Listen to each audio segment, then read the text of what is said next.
Hey, it's Matthias Neu from the Gronau office, and I'd like to talk real quick about the new voltage charm that is available for the AMS asset monitor with firmware version 2.0 that we released in June 2021 timeframe.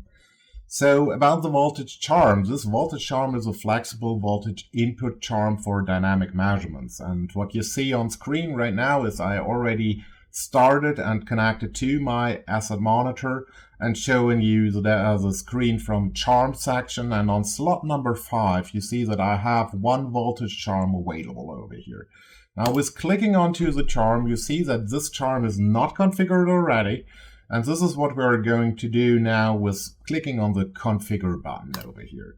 With that, you see that we're moving into the section of parameters, and at the basic section we can give it a name. For example, voltage.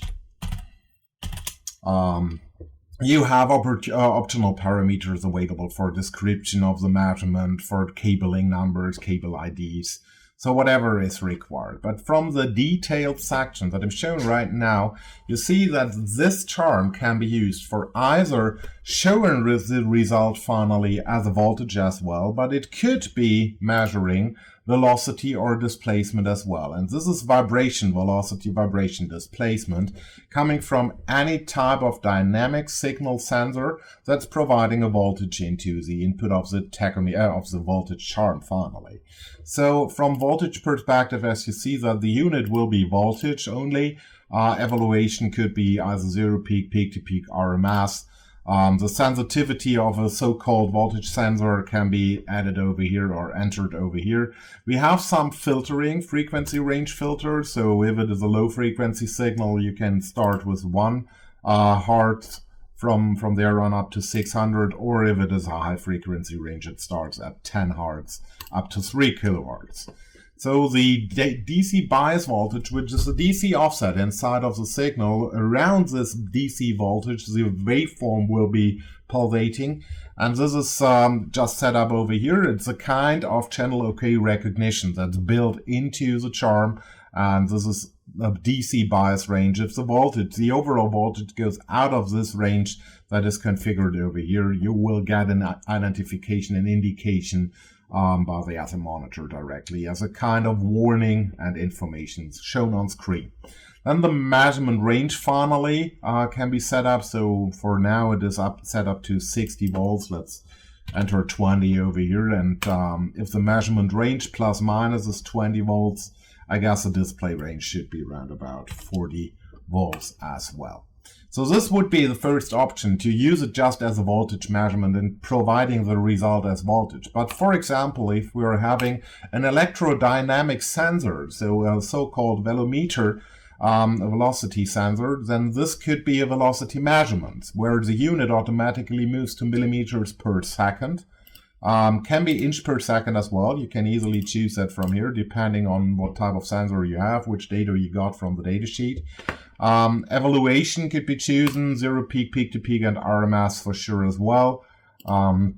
Sensitivity of the sensor is given from the datasheet of the sensor at that point. So typically it's anywhere in range 20 to 30 millivolts per millimeter per second. So I'm choosing just the reference of one of our sensors, which is 22.5 millivolts per millimeters per second.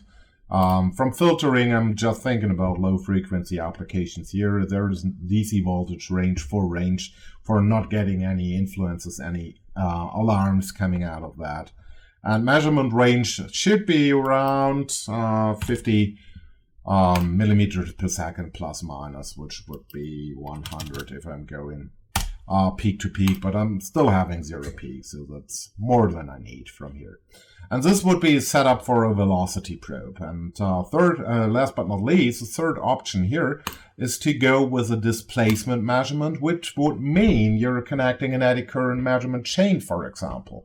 So keep in mind that those eddy current measurement chains, for reasons that are coming with a negative voltage output, need to be supplied externally. So the minus 24 volts for the proximeter needs to be provided from extern, but the measurement, the result, the response voltage can be driven into the charm as well for displacement measurement, which is shown in micrometer or mil, whatever is preferred. Displacement could be zero peak, peak to peak, and RMS as well, as you see from here.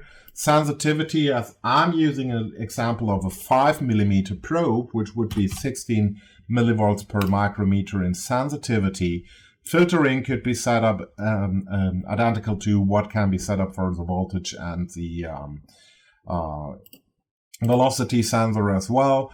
Measurement range, now for this sensor I expect anything to 500 micrometers finally in range, and this is what I definitely want to see from my screen finally as well. And that's it from setup, from configuration of the voltage input charm, which could be either voltage or velocity or displacement measurement depending on the type of sensor that has been connected to the input.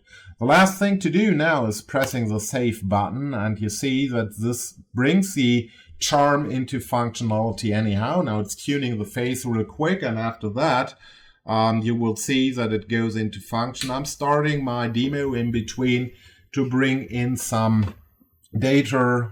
You see the waveform coming in right now, and after a few seconds the tuning has been done, and you see that this is now at an amplitude of 190 micrometer roundabout is an amplitude of the waveform driven into the voltage input charm for relative vibration measurements. So it could be relative vibration measurements from an eddy current sensor, it could be absolute velocity measurement, or absolute voltage measurement, voltage amplitude measurement for vibration signals. Keep in mind, this is a dynamic charm only. The voltage charm cannot be used for static measurements from point of today, so it's only for dynamic signals.